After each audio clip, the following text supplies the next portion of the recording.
오늘 우리가 읽은 그 이야기는 예수님이 이제 나귀를 타고 예루살렘으로 입성하신 그 사건 다음 날 있었던 사건입니다. 예수님은 만왕의 왕이시고 만주의 주가 되시기 때문에 아마 늠름하게 이제 예루살렘으로 들어오셔서 환영받으시고 이제 그렇게 왕으로 될 것으로 아마 생각한 사람들이 있었겠지만 실상은 이제 예루살렘에 들어오셔서 그 죽으시러 이렇게 들어오신 것이죠.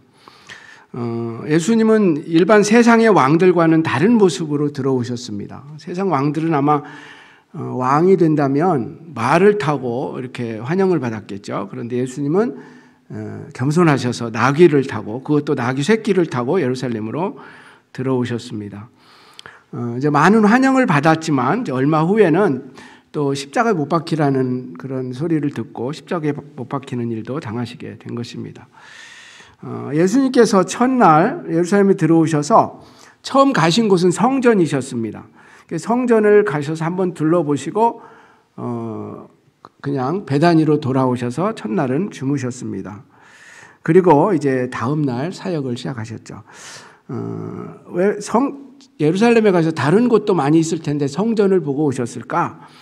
아마 성전에서의 사역이 가장 중요했기 때문에 아마 그러셨던 것 같아요. 그리고 다음 날 할 사역을 미리 사전 답사하는 차원에서 잠깐 보시고 베다니로 와서 주무시고 그 다음 날 이제 오늘 우리가 읽은 이 사건이 일어나게 된 것입니다.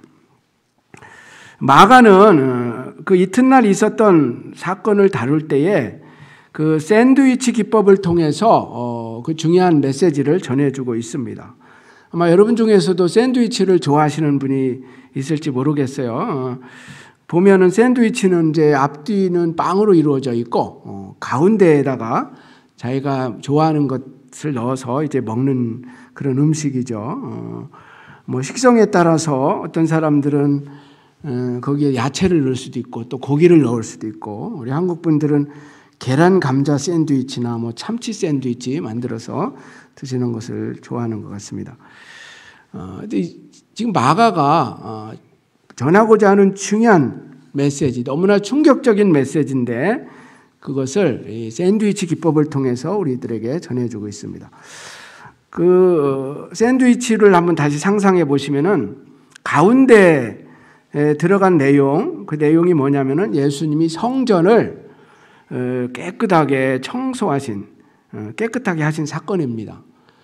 성전에 뭐 장사꾼들도 있었고 거기에 돈 바꾸어 주는 사람, 뭐 비둘기 파는 사람들, 그들을 밖으로 내보낸 그 사건, 그리고 누가 이 만민의 기도하는 집을 강도의 구렬로 만들었느냐라고 호통치신 그 사건이 가운데에 들어있어요. 그리고 앞뒤로 무화과 나무에 관한 이야기가 있습니다. 그 앞에는 성전에 가시면서 무화과 나무, 열매가 없고 잎사귀만 무성한 그 나무를 저주하신 사건이 있고, 또 뒤에는 이제 그 무화과나무가 말라 비틀어져 있기 때문에 그 사건을 통해서 또 기도에 대한 교훈을 주신 말씀이 있습니다. 이제 우리가 이 본문을 하나씩 살펴보려고 하는데요. 이 본문은, 이 말씀은 당시 유대교 종교가 하나님의 말씀으로부터 얼마나 벗어나 있는지, 본질에서 얼마나 멀어져 있는지, 그거에 대해서 주님께서 아주 신랄하게 지적해 주신 책망의 말씀인 것입니다. 그러니까 그들이 겉으로 보면은 종교 생활을 잘했어요. 신앙생활을 잘한 것 같이 보였습니다. 그러나 본질에서 너무나 떠나 있었고 성경에서 너무나 벗어나 있는 것에 대해서 예수님께서 말씀하신 내용인 것입니다. 그래서 이 말씀은, 오늘 우리가 다루려고 하는 이 말씀은 당시 유대인들에게만 주시는 말씀이 아니고 오늘 저와 여러분에게, 우리들에게 주시는 말씀인 것이죠. 성경과 신앙의 본질에서 벗어나서 살고 있는 현대의 기독교인들에게도 주시는 무거운 말씀이라고 할 수 있습니다. 자, 첫 번째 이야기를 한번 생각해 보겠습니다. 예수님이 그 예루살렘에 입성한 다음 날 아침에 이제 성전을 향해서 가시는데 몹시 시장하셨다고 했어요. 그래서 무화과 나무가 있는 것을 보고 열매를 따먹으려고 이제 갔습니다. 멀리서 볼 때는 열매가 있을 것 같이 보였어요. 잎도 많았고, 근데 가보니까 열매는 하나도 없고 잎만 무성하였다는 것입니다. 그래서 예수님이 그 무화과나무를 저주한 이야기인 것입니다. 아침에 성전을 향해서 가는데 몹시 시장하셨다는 것은 아마 예수님이 전날 저녁도 잘 안 드셨던 것 같아요. 그리고 아침도 못 드시고 나오시지 않았나. 아마 여러분 중에서도 지금 시장하신 분이 있다면 아마 아침을 안 드신 분이겠죠. 아마 저녁부터 안 드신 분은 없을 거예요. 예수님은 제 생각할 때는 아마 저녁도 안 드셨던 것 같아요. 몹시 시장하셔가지고 그 무화과나무를 찾아가게 된 거죠. 12절부터 14절에 보면은 제가 말씀한 이런 이야기가 나옵니다. 그런데 이 말씀에 대해서 이제 오해하는 사람들이 있습니다. 그 대표적인 사람이 이제 무신론자 버트런드 러셀이라는 사람이에요. 이 사람은 나는 왜 기독교인이 아닌가 이런 책도 썼는데 이 사람이 노벨 문학상도 받은 사람이에요. 그 버트런드 러셀이라는 사람이. 그런데 이분이 기독교에 대해서 굉장한 오해를 가지고 있었습니다. 특별히 오늘 이 본문에 예수님께서 그 무화과나무를 저주하신 사건을 예를 들면서 예수님에 대해서 많은 오해를 했습니다.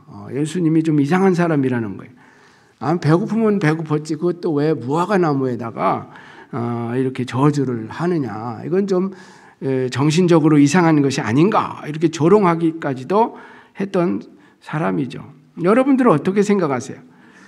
정말 예수님께서 인격적으로나 성격적으로 좀 이상해서 배고프다고 그래서 무화과나무에게 나무에게 그렇게 말을 하셨을까요? 그건 아니에요. 이건 전적으로 오해를 한 거죠. 그러니까 무신론자였던 러셀이라는 사람이 예수님의 이 행동에 대해서 잘못 생각을 하였던 것입니다.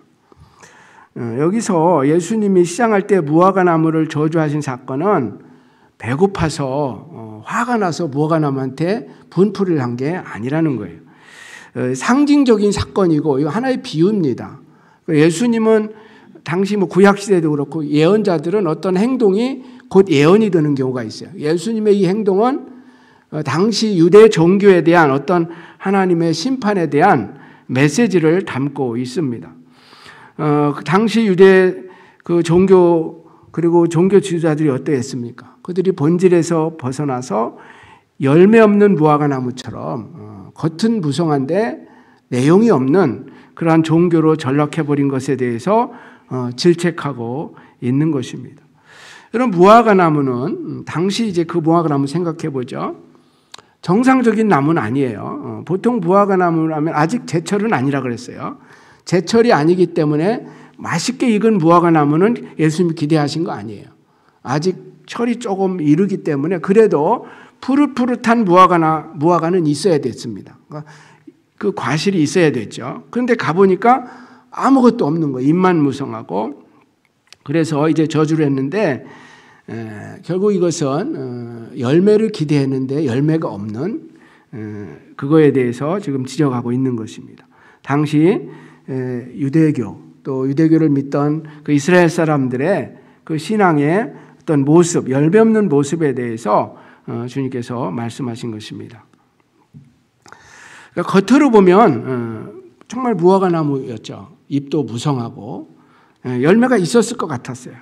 그런데 가보니까 아무것도 없었던 거예요. 유대 종교 지도자들 한번 생각해 보세요. 아름다운 성전이 헤롯 성전이 있었습니다.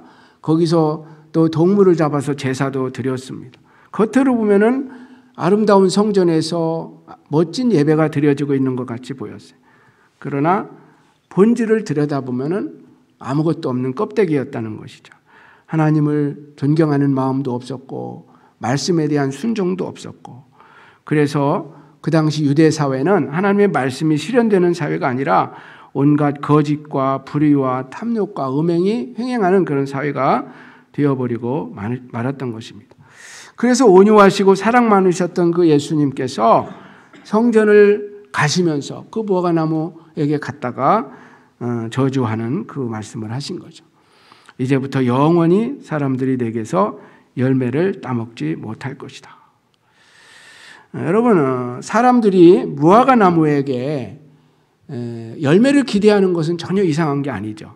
아마 여러분도 과일나무를 집에 심어놨다면은 그 나무에서 열매를 기대할 거예요. 그런데 계속해서 열매가 맺히지 않으면 어떻게 되겠어요? 아마 여러분도 분명히 나무를 찍어버리든지 아마 없앨 가능성이 있습니다. 마찬가지예요. 하나님께서 우리에게 기대하시는 것이 있다라는 것입니다. 열매를 기대하는 거죠. 특별히 이제 이스라엘 사람들과 하나님과의 관계에서 생각해보면 하나님은 이스라엘을 특별히 선택해서 그들에게 은혜를 많이 주셨습니다. 세상의 많은 민족 가운데서 구별해서 특별한 민족으로 삼아주셨어요. 좋은 열매를 기대하셨어요. 그런데 열매가 하나도 없었던 것입니다. 구약에도 비슷한 말씀이 나옵니다. 이사야서 5장에 보면 여기는 이제 무화과 나무가 아니고 포도나무 이야기로 나와 있는데요. 무화과나 포도나무나 똑같은 의미가 있습니다. 자, 1절, 2절 한번 보시면 한번 같이 읽어볼까요? 이사야서 5장 1절, 2절 시작. 나는 내 사랑하는 자를 위하여 노래하되 내가 사랑하는 자의 포도원을 노래하리라. 내가 사랑하는 자에게 포도원이 있으며 심히 기름진 사내로다. 땅을 파서 돌을 제하고 극상품 포도나무를 심었도다. 그 중에 망대를 세웠고 또 그 안에 술투를 팠도다. 좋은 포도 맺기를 바랐더니 들포도를 맺었도다. 아멘. 얼마나 마음이 아픈 이야기예요. 정말 노력을 해서 좋은 포도원을 만들어 놨는데 극상품 포도를 갖다 심어놨는데 열리는 것이 들포도를 맺게 되었다는 거죠. 이게 무슨 노래인가? 이사야서 5장 7절에 보면 해석을 하고 있습니다.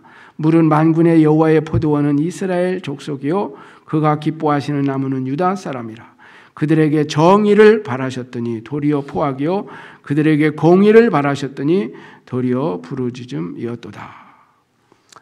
하나님께서는 이스라엘 민족을 택해서 세상 모든 나라 가운데서도 좋은 열매를 맺고 본을 보이기를 원했는데 그런데 그들은 오히려 세상 나라보다도 못한 나라가 되어버렸고 정의는 사라져버리고 포악이 나타나고 울부짖음이 그 사회를 지배하는 것을 볼 때 너무나 하나님의 마음이 아프다는 것을 이렇게 노래하고 있습니다. 사랑하는 성도 여러분, 유대 사람들에게 좋은 열매를 맺길 기대하셨던 주님은 오늘 우리들에게도 마찬가지. 우리들에게도 좋은 열매 맺기를 기대하시는 것입니다. 우리를 택해서 하나님의 자녀로 삼으시고 우리를 하나님이 얼마나 사랑하십니까? 그런데 우리가 좋은 열매를 맺지 못한다면 하나님 마음이 얼마나 아프시겠어요? 우리가 겉으로는 크리스찬인데 내용은 크리스찬이 아니라든지 주님과 동떨어진 그런 삶을 산다면 주님의 마음이 얼마나 아프시겠습니까? 주님이 기대하시는 좋은 열매는 아마 사랑과 희락과 화평과 같은 이런 성령의 열매들일 거예요. 또 주님이 우리에게 기대하는 것은 또 영혼 구원과 같은 전도의 열매들일 것입니다.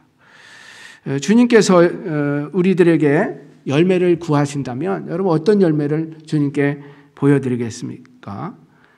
주님께서 여러분에게 너에게 열매가 있느냐 하면 주님 제가 맺은 열매가 이런 것입니다. 사랑 열매를 맺었습니다. 온유의 열매를 맺었습니다. 절제 열매를 맺었습니다. 이렇게 내세울 것이 있겠습니까? 우리 주님께서 무화과 나무에 가셨다가 열매가 없기 때문에 굉장히 지금 마음이 상하셔서 이렇게 저주하신 사건.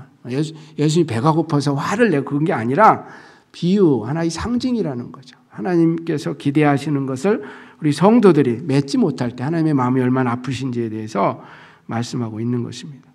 그럼 두 번째 이야기, 이제 그 샌드위치의 가운데 부분이죠.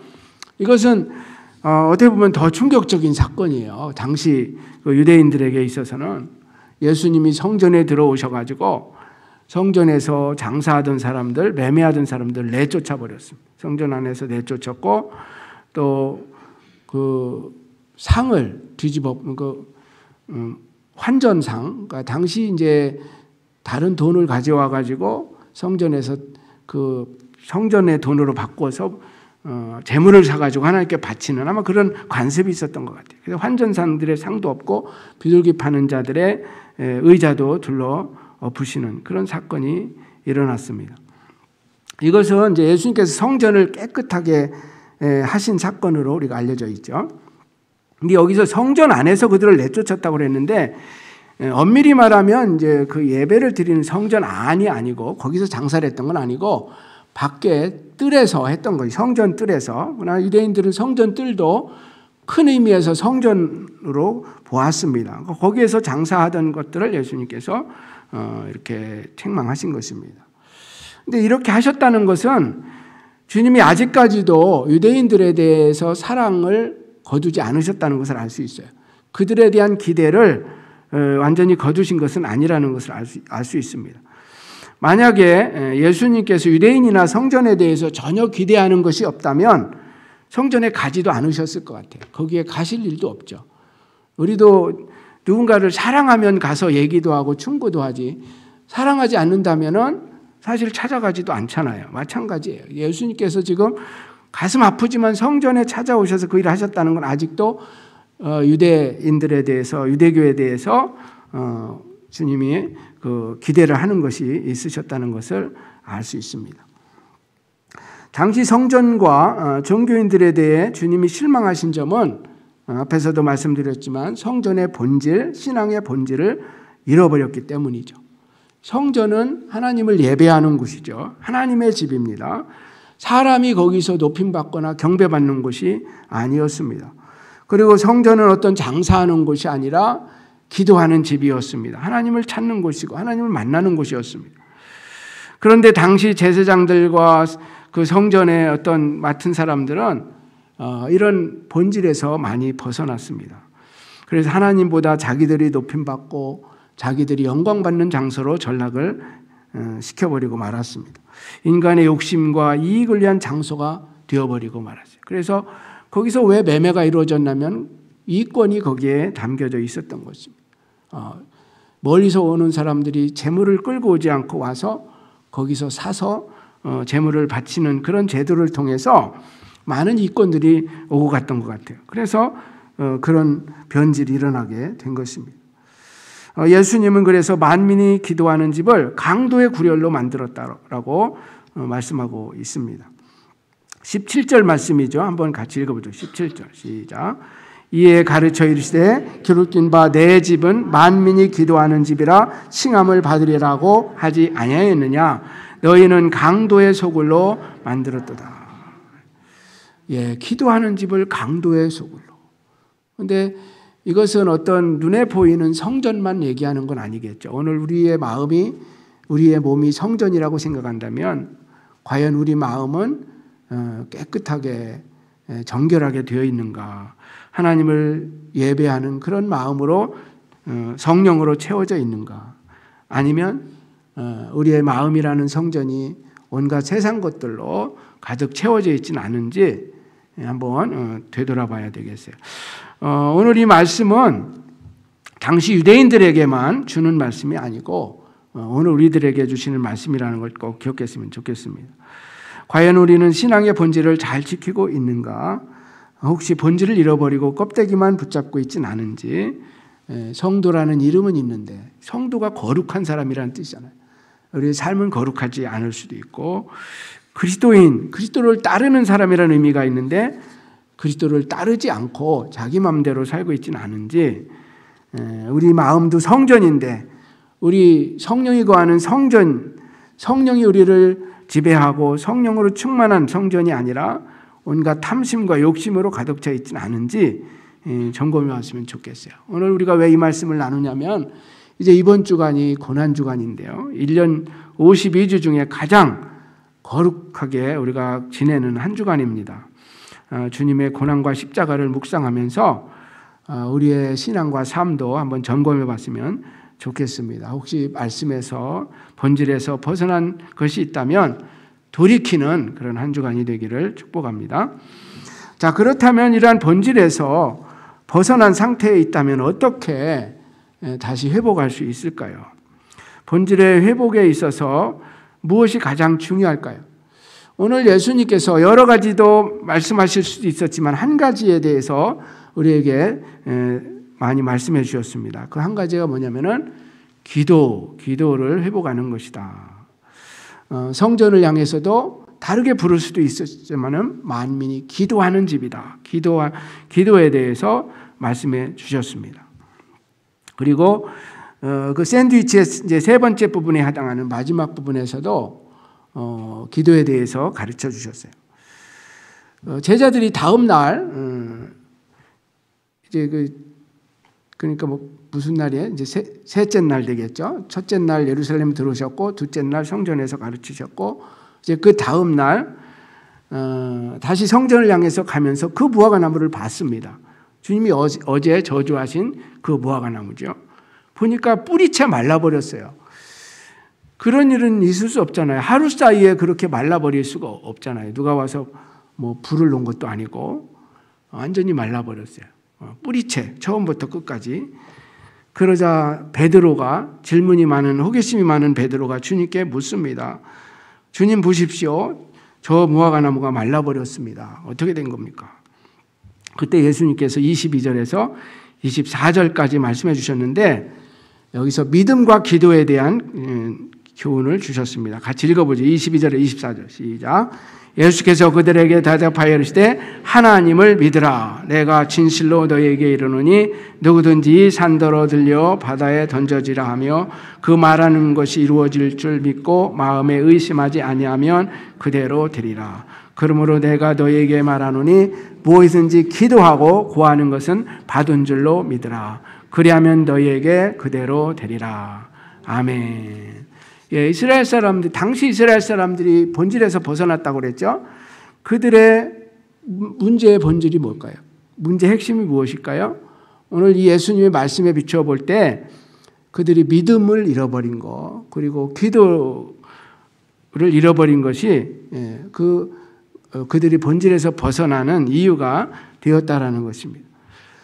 하나님을 그들이 겉으로는 믿는 것 같아요. 그런데 실상은 믿지 않았던 것 같아요. 그래서 예수님께서 하나님을 믿으라. 오늘 그 말씀에 하나님을 믿으라. 그렇게 말씀해요. 우리는 어떻습니까? 여러분 하나님 다 믿으시죠? 믿어요. 그런데 또 안 믿을 수도 있어요. 믿는다고 말은 하는데 실제로 안 믿을 수 있어요. 그리고 그것이 드러나는 게 뭐냐면은 기도 생활을 통해서 드러난다는 거예요. 믿음이 없는 사람의 특징 중에 하나는 기도가 없습니다. 하나님을 믿는다고 하지만 기도가 없을 수 있어요. 그리고 기도를 하는데 또 믿음 없는 기도를 드릴 수도 있어요. 그래서 예수님께서 믿음 있는 기도에 대해서 말씀하고 있습니다. 하나님을 믿으라 그 말씀을 하시면서 너희가 정말 믿음으로 기도한다면 이 산이 저 바다로 옮겨지라고 하고 그대로 믿으면 그대로 되리라. 그런 말씀을 하세요. 이것도 하나의 어떤 상징적인 표현이죠. 여러분이 뭐 산을 저기다 옮기라고 하나님께 구하면 산이 옮겨진다 그런 얘기는 아니고 정말 인간의 힘으로는 불가능할 것 같아도 우리가 믿음으로 구하면 그대로 믿으면 이루어진다는 거예요. 아멘. 이게 이제 기도에 대한 예수님의 가르침입니다. 여러분 무화과 나무를 예수님이 저주하셨어요. 그러니까 하루 사이에 무화과가 말라버렸어요. 제자들이 참 신기하다. 어떻게 이런 일이 일어나는 거예요? 불가능한 일이 일어난 거잖아요. 저주조차도 이렇게 이루어지는 경우가 있다는 것을 이제 제자들이 깨닫게 된 거죠. 그때 예수님이 이제는 저주가 아니라 기도에 대해서 기도하면 주의 이름으로 기도하면 믿음으로 기도하면 이루어질 것에 대해서 말씀해 주고 있는 것입니다. 여러분이 잘 아시는 것처럼 기도는 영적인 호흡이죠. 여러분 호흡이 끊기면은 얼마나 살 수 있겠어요? 정말 호흡이 끊기면은 살 수 없습니다. 오늘날 그 코로나 팬데믹으로 우리가 고통을 겪는데 이 코로나 팬데믹이 가장 무서운 게 뭐냐면은 폐 문제를 일으켜 가지고 호흡을 하지 못하게 만드는 거예요. 그래서 건강했던 사람도 갑자기 죽는 경우도 있습니다. 기도 생활이 멈추면 영적으로 피폐해질 수밖에 없고 결국은 죽을 수밖에 영적으로 죽게 된다는 거예요. 그래서 우리가 신앙의 회복을 위해서 가장 먼저 회복되어야 될 것이 있다면 기도의 회복인 줄로 믿습니다. 그래서 여러분 다 기도하신다면은 정말 믿음의 기도를 하세요. 하나님 살아계십니다. 내가 기도하면서도 이루어질까 이루어지지 않을까 그런 태도가 아니라 정말 기도하면 하나님이 들으시고 이루어주신다는 그 믿음 가운데 기도하실 수 있기를 바랍니다. 하나님 기뻐하시는 기도는 먼저 회개 기도라고 할 수 있어요. 그래서 내 죄를 하나님 앞에 고백하는 거예요. 오늘 예수님이 그 더러웠던 성전을 깨끗하게 하신 것처럼 혹시 우리 마음속에 온갖 더러운 것들이 자리 잡고 있다면 하나님 앞에 회개해야 되는 것입니다. 또 하나님은 감사의 고백을 기뻐하세요. 예수님께서도 10명의 나병 환자를 치유해 주셨을 때 한 명이 돌아와서 감사하다고 표현했을 때 그 아홉은 어디 있느냐 그렇게 말씀하죠. 아홉은 예수님 누가 돌아와서 감사를 표현했을 때 기뻐하세요. 여러분, 하나님 여러분에게 베푼 은혜들이 얼마나 많습니까? 그걸 다 잊지 마시고 늘 기도 시간에 감사로 표현하실 수 있기를 바랍니다. 또 하나님은 믿음의 기도를 기뻐하신다고 그랬죠. 그래서 여러분 기도할 때 믿으세요. 여러분 현재 어떤 사람의 영혼 구원을 위해서 기도하십니까? 아이고 기도해도 안 되지. 그게 아니라 여러분이 지금 기도하는 그 영혼이 구원받을 것을 믿으세요. 그리고 시간이 빠를 수도 있고 늦을 수도 있지만 예배당에 와서 그가 예배하는 그 모습을 상상하면서 이미 이루어진 줄로 믿고 기도하실 수 있기를 바랍니다. 또 주님이 기뻐하시는 기도는 끈질긴 기도예요. 기도에 대해서 예수님이 가르치실 때 그 과부가 억울한 일 당한 과부가 재판장에 가서 계속 하니까 응답 줬다는 그 말씀을 통해서 기도하는데 왜 하나님이 안 들어주시는가? 하나님을 두려워하지 않는 그 불의한 재판관도 들어주는데 왜 하나님이 안 들어주시는가? 그걸 말씀하시죠. 그리고 또 사랑으로 우리가 중보기도할 때 하나님 기뻐하세요. 자기만을 위해서 기도하지 마시고 다른 사람을 사랑하는 마음으로 중보기도할 때 하나님이 기뻐하십니다. 여러분 오늘 본문의 예수님의 모습은 우리가 일반적으로 알고 있는 모습과 좀 다른 모습이 있습니다. 그래서 그 무신론자 그 러셀이라는 사람 똑똑한 사람이죠. 그 노벨 문학상까지 받은 사람인데 예수님에 대해서 심각한 오해를 했죠. 예수님이 어떤 그런 모습이 약간 본문에 나오긴 나옵니다. 근데 왜 예수님이 이렇게까지 일상적이지 않은 모습으로 지금 행동을 하셨을까? 그러니까 당시에 유대교의 신앙 상태가 좀 심각한 문제가 있었다는 것이죠. 형식은 있는데 내용이 없는 그런 종교, 입만 무성하고 열매가 없는 종교, 그래서 존재 가치가 사라진 종교가 되어버리고 마른 것입니다. 하나님을 예배해야 할 성전에서 온갖 인간의 탐욕과 거짓과 불의가 판을 치는 그런 곳이 되어버리고 말았던 것이죠. 하나님이 찬송받아야 될 그곳에서 제사장들이 찬송을 받고 자기들의 이익을 추구하는 장소로 전락해버리고 만 것입니다. 한마디로 말씀드리면은 신앙의 본질을 잃어버리고 껍데기만 남은 종교가 되어버렸던 거예요. 그래서 주님이 너무 마음이 분하셔서 극약적인 어떤 극단적인 처방을 하신 거죠. 그래서 무화과 나무도 저주하시고 또 그 상들을 둘러엎기도 하시면서 그런 일을 보여주신 것입니다. 그럼 우리가 오늘 어떻게 해야 될까요? 다시 말씀을 좀 정리하면은 우리도 혹시 본질에서 벗어난 것이 있다면 늦기 전에 회개해야 된다는 것이죠. 주님은 아직도 그들에 대한 기대하는 것이 있어서 찾아가신 것이죠. 회개로 나아가면 주님은 용서해 주십니다. 그리고 성전의 주인이신 성령님께 우리의 몸과 마음과 영혼을 온전히 다스리도록 통치권을 내어 드려야 합니다. 우리가 예수 믿으면 이제 주인이 바뀐 거예요. 그리고 우리 안에 성령님이 계셔서 우리가 성전이 되어버렸어요. 그런데 이 성전을 주님께서 주관하실 수 있도록 성령께서 우리를 다스릴 수 있도록 우리가 내어 드려야 하는 것입니다. 우리 안에 계신 성령을 근심시켜서는 안 돼요. 사도 바울이 에베소 교회에 그런 말을 했죠. 하나님의 성령을 근심하게 하지 말라.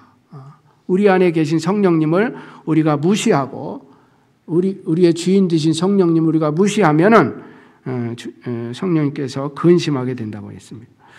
그리고 믿음의 기도를 회복하기를 원합니다. 그 무화과 나무도 저주했을 때 뿌리채 말라버린 사건을 통해서 저주조차도 이렇게 능력이 있는데 우리가 믿음으로 기도한다면 얼마나 능력이 있겠는가. 11장 24절에서 그러므로 내가 너에게 말하노니 무엇인지 기도하고 구하는 것은 받은 줄로 믿으라. 그리하면 너에게 그대로 되리라. 아멘. 그럼 기도하지 않는 것도 문제지만 기도하면서도 믿지 못하는 것도 문제입니다. 우리가 기도하지 않는 사람은 기도를 해야 될 것이고, 기도하는데 믿음 없이 하는 분들은 믿음의 기도를 들으실 수 있기를 바랍니다. 그리고 열매 맺는 크리스찬이 되어야 됩니다. 잎만 무성한 나무처럼 되어서는 안 돼요. 주님이 우리에게 기대하는 열매들이 많습니다. 좋은 열매, 성령 열매들을 많이 맺으실 수 있길 바라고요. 마지막으로 한 가지만 더 말씀드린다면 관계를 회복해야 됩니다. 오늘 본문 마지막 절에서 관계에 대한 얘기가 나와요. 하나님과의 관계 못지않게 중요한 것이 이웃과의 관계죠. 우리가 눈에 보이지 않는 하나님과의 관계가 중요하지만 눈에 보이는 사람과의 관계도 우리가 무시해서는 안 된다는 거죠. 그래서 혹시 용서해 줘야 되는데 용서해 주지 못하는 사람이 있다면 용서해야 된다라고 말씀해 주고 있습니다. 우리가 다른 사람을 용서하지 않으면 하나님 앞에 가서 하나님 제 죄를 용서해 주십시오 이렇게 기도할 수 없다라는 거예요. 마가복음 11장 25절에서 말씀하고 있습니다. 이번 한 주간 이제 고난 주간인데요. 부활절 때까지 이번 한 주간 오늘 말씀 잘 기억하시면서 자신 한번 돌아보는 시간 가졌으면 좋겠어요. 그리고 혹시 내가 본질에서 벗어나 있지는 않은가? 그리고 기도를 혹시 잃어버린 분이 있다면 좀 기도에 집중하는 한 주간 되었으면 좋겠습니다. 그래서 주님과의 관계도 회복되고 혹시 또 옆에 있는 이웃과 또 가족들 가운데 누구와 또 교인들 사이에서 우리가 조금이라도 불편한 관계들이 있다면 화해하시고 용서하시고 그래서 부활주일 날 기쁨으로 맞이하실 수 있기를 주님의 이름으로 축원합니다.